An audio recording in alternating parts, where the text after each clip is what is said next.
Welcome to episode 156 of Drew Sports Crew here on this Sunday afternoon. Myself, Drew Skyberg, bringing you the Wisconsin news here on the sports side, of course. Right, as always. And look, this past week, not a whole lot going on, but I have a lot of things to share on the news side, kind of just some thoughts on sports in general here. And I do want to go through kind of the Brewers, how they've been doing, and it's been a rough spring so far in terms of the win-loss side. I think developmentally, I think it's been so far a success, quite frankly. The Bucks, right? They just continue to win. A nice one against Chicago, the chippy Chicago Bulls. Yes, I know Bobby can be a little bit of a pest at times, but it was just fun to see Bobby and Pat Bev, being the high energy guys on this team and leading to some nice stuff here. Not much on the Packers side as expected. They were at the combine. They formally met with some guys, but nothing too much, right? It's all, ooh, this guy could get drafted by them. This guy could too, and this guy. It's we're at that. It's all speculation. I don't know. I did though before I'm here live for episode 156. I just finished watching the Giannis the Marvelous Journey. It's a Prime Video documentary. For those who know me, know I do not watch movies. I do not really watch documentaries. I will if it's a documentary that really, really interests me, but I'm not a big media person. That's not who I am. And seeing this documentary, I'm like, okay, documentary. I watched the Disney one. The Disney one for me was a thumbs down. Giannis, it was cool to see the story, but it was Disneyed. It was Disneyed. That's a verb. To Disney something, and that's what happened. This documentary, however, wow, it was impressive. It had it all. It had ups, downs. It had all the moments. Right, there's heartbreak in it. There was also the big moments, the win, right, the championship, things like that. And it was broken up into acts. I won't give too much into detail because I want people to watch it. But man, it was so good.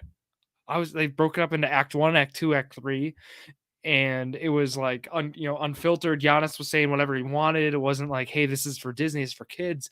It was, hey, this is Giannis's life. Let's talk about it, kind of thing. And it was really impressive to watch. We also got to hear more about his fiance, right? Get to hear more about Mariah's life and kind of what's going on there. I just thought it was just flat out impressive.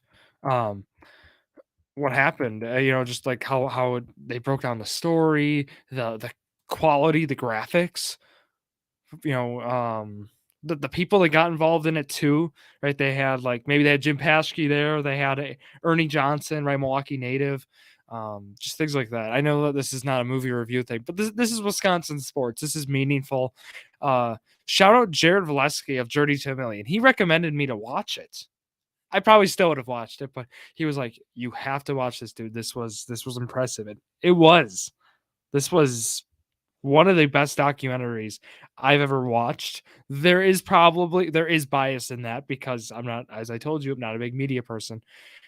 But if you ever have any sports recommendations or media things like this, just send them my way. I will watch, and I was very, very impressed with that. So again, if you have Prime Video, go watch Giannis: The Marvelous Journey. Okay, that was what I wanted to get off my chest. I was like, I got to talk about this before I go live, or right before we get into news.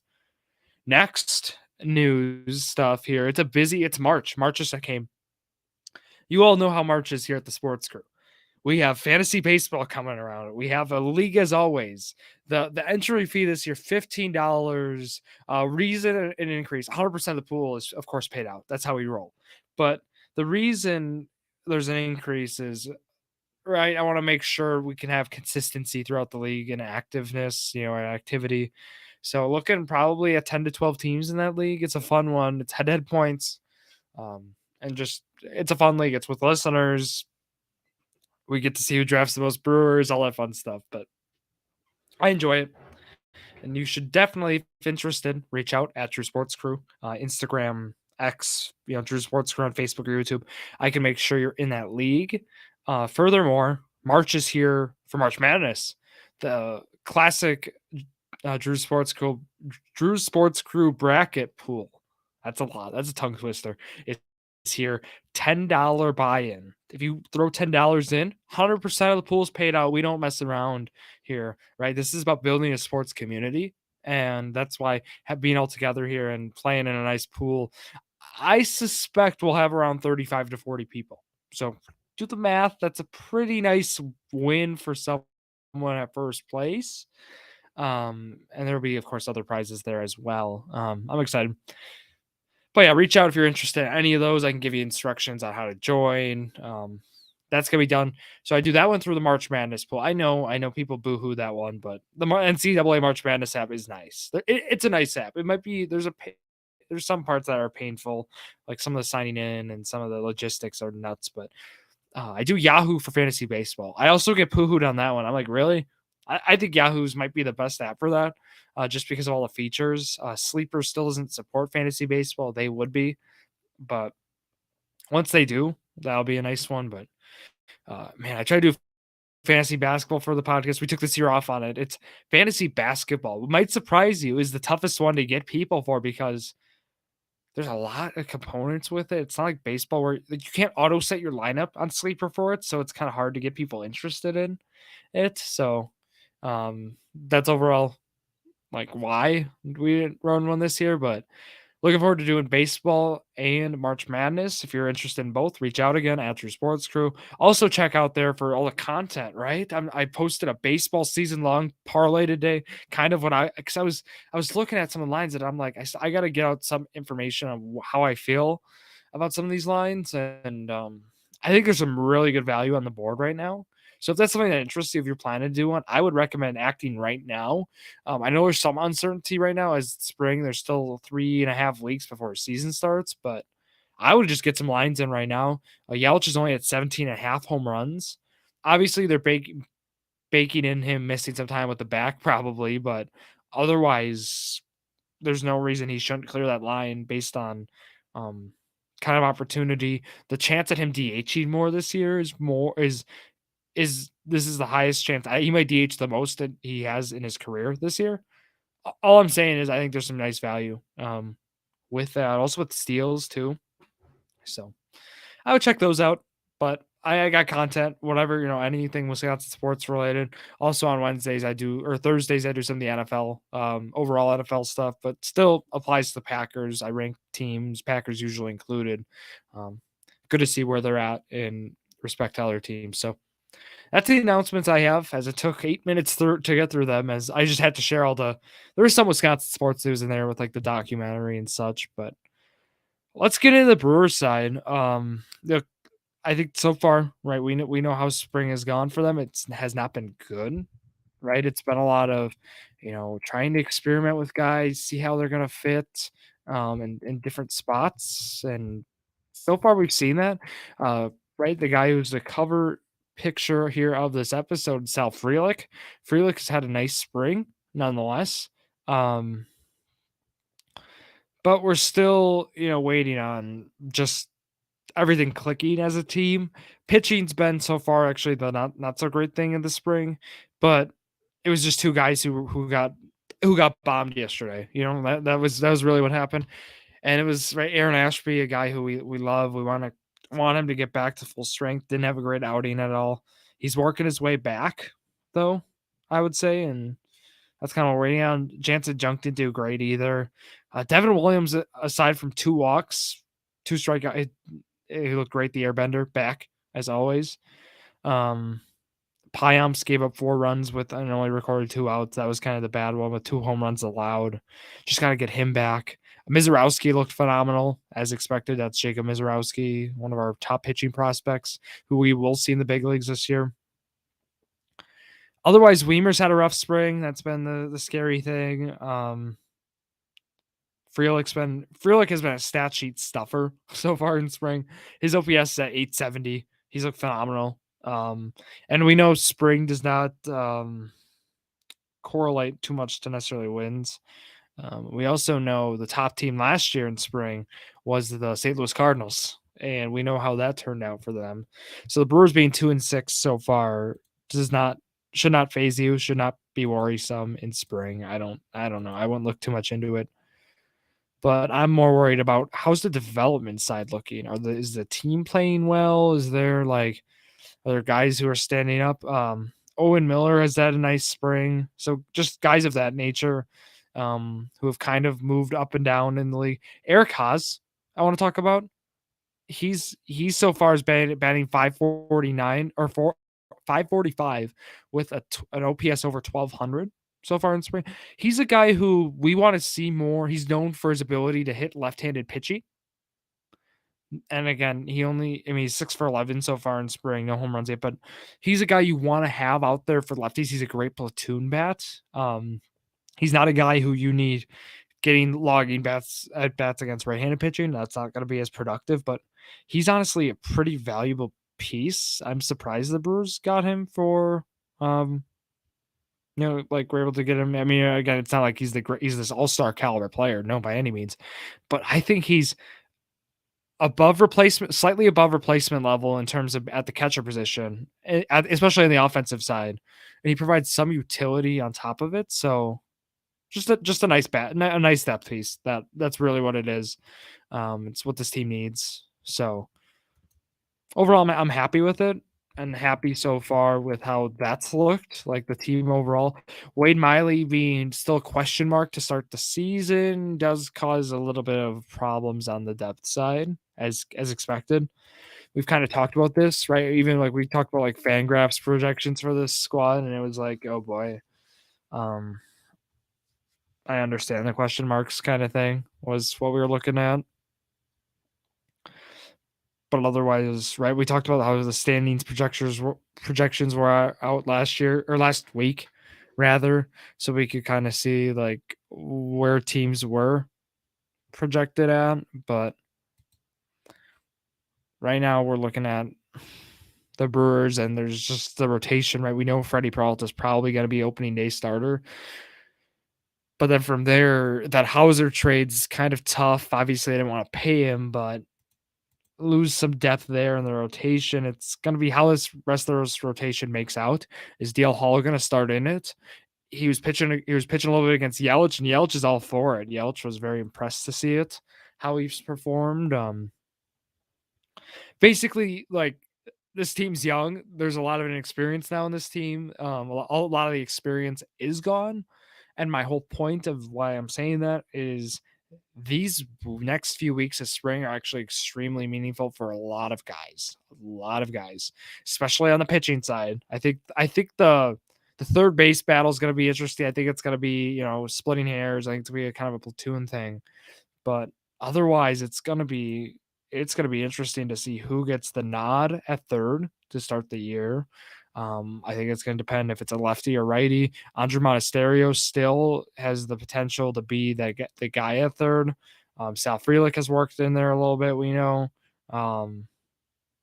That's kind of the question. Christian Arroyo, we didn't talk about him. He might get the nod. I don't think Brock Wilkins ready yet. Even though he's had a huge spring, I think they're going to start him in AAA and go with some experience. So that's how third base settled. The other development was we're starting to see Rhys Hoskins out there. It's good to see Hoskins back. He's still rehabbing from that ACL, so I won't rush him back too much. He hasn't seen at bats in a long time, so we're hoping he gets back. But he's also another DH candidate just solely based on how that's gone. And I think that's with like Tyler Black to see how he who hasn't had a great spring fits with this team. There's a chance that Gary Sanchez signing means more for first base and trying to just get, I don't know about Contreras necessarily at first, but just trying to move those guys around and get more comfortable with that. And I think what Pat Murphy's preaching, at least what I'm seeing, I haven't really heard too much about him talking about this, but he wants utility. He wants guys to be able to play multiple positions. I think that's something that we're seeing stressed, especially this year. And we're seeing it right away. We're seeing Perkins operate in center, right, left. We're seeing, of course, Owen Miller. He was operating at second on Saturday. We know what's going on with Sal Frelick, getting experience at third, second. Dustin Pedroia was working with him, right? I think depth is going to be a key for this team. And I think we're going to see Pat Murphy try to utilize guys in almost an unorthodox Craig Counsell kind of way. Um, so I want to talk lastly about Brewers are doing some giveaways. They are doing giveaways. They're playing the when they play the Athletics on next Friday, the March 8th. They are playing the Athletics. They're going to be in Vegas. They're putting them in Vegas to start getting a look. That's going to be unpopular with Oakland, but with the Oakland fans. But the Brewers are doing a branded giveaway this Wednesday for a home game they have. They're doing a flashback Friday. Unsure who the alumni will be. And then you can run the bases on Saturday. I've always wanted to make it down to spring training. I don't know if any of you have all been there, if it's a worthwhile experience. It definitely looks cool. It's just something I'd want to try. I don't know. Go for a weekend, catch a game or two, see how it is. Obviously, games aren't that exciting in terms of that atmosphere, but it's still something to keep in mind. But we are almost to the Brewers' first game, March 28th, 25 days away. I'm excited. We're almost there, everyone. Let's go over here to the Bucks before we wrap up this episode. And the Milwaukee Bucks, talk about a big week. They did exactly what they needed to do. It was okay. They have a nice schedule coming out of the break, other than that Minnesota game, right? They got lucky with when they're playing Philly. It was like, okay, keep winning those. But they did exactly what they needed to do. 5 games out after the break, 5 wins. Win. That's Charlotte, Chicago. I said this better be a sweep this week. I said you got to win all 3. They do just that. They won 123-85 on Tuesday against Charlotte at home. That was one of the best defensive performances we have seen by the Milwaukee Bucks in, I don't know, this season, but, in a long time. Even that Budenholzer a couple of years ago when they were the first in defensive rating kind of year. That was incredible stuff. And then we go to Thursday's game. They allow Charlotte only 99 points on the road as they win 111-99. That game got a little bit closer than people wanted. My big takeaway was this. They had 3 straight games of allowing under 100 points. On Sunday, Tuesday, Thursday, 98, 85, 99. When you do that in this kind of offensive heavy NBA, right? The environment now is so offensively friendly. That's huge. That's going to win you games. And then I didn't even bring up how they did it in 4 straight, right? I said 3. They go to Friday when they play Chicago. They win 113-97. They have 4 straight games of allowing 100 points or less. I don't even need to look back and look, but I can tell you that they have not done that at all this year. I'm just breezing past the look. No, not even close. Don't even it wasn't even a thought, I don't think, this year. The defensive intensity by this team, the communication has gotten better, but I also think I think you gave Doc some games to settle in. He's settled. The Bucks win 5 in a row.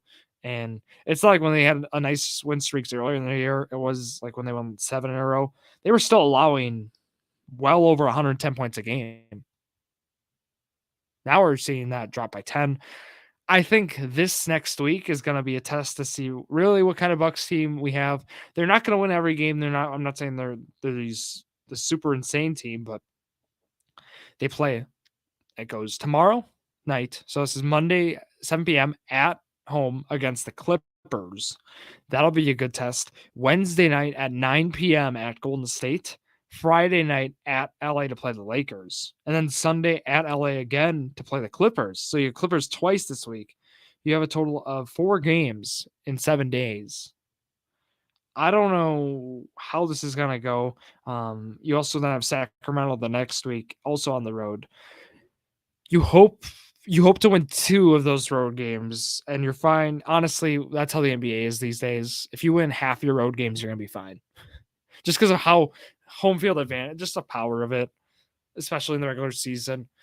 These teams are going to, you take, I would take this week. So really just 3 road games, 1 home game, just in the span of this week. There's really 4 games on the road together. But I would say you're hoping for a 3-1 week, especially going through this. You're hoping they can win at least, they should be able to at least beat the Lakers on Friday, I would assume, even though they played better. But, I could see them losing Sunday to the Clippers next week. I think they win Wednesday against Golden State. I do. I think LA, Golden State. I think they're going to get this win streak to 8, and then they might lose on Sunday is my prediction. So a 3-1 week is what I'm thinking, but we'll see. The Friday night game route tickets are as low as $130 to watch Lakers and Bucks go at it in LA to see that one. So that's kind of what we're looking at this week in terms of basketball. Some good games, some late games. 2 9 p.m. tips I dislike, especially on a Wednesday night. I dislike a 9 p.m. tip. I might be able to watch, though. I'll be at the Marquette game as they play UConn on Wednesday night. So get to catch 2 basketball games same day. That sounds good with me. But otherwise, right, 4 games this week for them. The Brewers, rather, have a game on. They have a game going on right now, starting up in a little bit, not on TV. We're kind of waiting for the next game that's on TV, which is kind of frustrating. No games on TV this week. Sorry. Don't get to watch. Unfortunate. I think one of them might be actually on opposing teams' channel, but my point is we don't get to watch on Bally. Unfortunate. Again, I understand. Doesn't really make sense to broadcast some games, but always good to see Brewers on spring training as they were on TV for spring training yesterday. Although it was a loss, still good to see it. Anyways, that's all I got here on this Sunday. I hope you all have a great rest of your weekend. And I look forward to next episode. I'll be back Wednesday at 4:15 or so with Zach Roush and Jared Valeski for another episode of Journey to Million. So that's all I got here for myself, Drew Skyberg. Thank you all for listening to yet another episode of Drew's Sports Crew, the perfect podcast for you.